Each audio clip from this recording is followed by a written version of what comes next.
ஓம் சக்தி பராசக்தி. என் அன்பு தங்கமே, நான் அன்பு வைத்த அனைவருமே என்னை விட்டு பிரிந்து சென்றார்கள். உண்மையான அன்பு வைத்தால் இறுதியில் பிரிவு தான் ஏற்படுமா, ஏமாற்றம் தான் ஏற்படுமா என்ற கலக்கத்தில்தான் இப்பொழுது நீ இருக்கின்றாய். உண்மையான அன்பு வைத்தால் அதற்கு எந்த பலனும் இல்லையா என்று என்னை நோக்கி நீ கேட்கின்றாய் தங்கமே.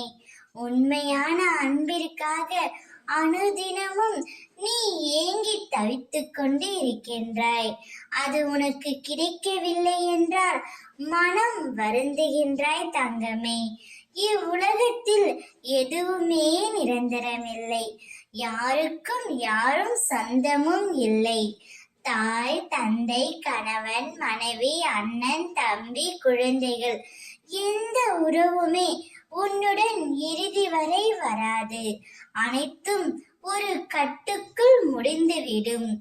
உன் அம்மா மட்டுமே உன்னுடன் எப்பொழுதும் இருப்பேன் என்ற உண்மையை நீ உணர்ந்து கொண்டால் உனக்கு ஏற்படும் பிரிவினை நினைத்து நீ வருத்தப்பட மாட்டாய் என் தங்கமே. எல்லோரும் ஒரு நாள் பிரியத்தான் போகிறார்கள். இவர்கள் சற்று முன்னரே பிரிந்து விட்டார்கள் என்று உன்னை நீயே தேற்றிக் கொள்ளும் மனப்பக்குவம் உனக்குள்ளே வந்துவிடும். நீ வேண்டாம் என்று தூக்கி எறிந்தவர்கள் நாளையே மனம் வருந்தி உன்னை தேடி உன் வீட்டிற்கு வருவார்கள். கவலை இல்லாமல் நிம்மதியாக இரு. ஓம் சக்தி.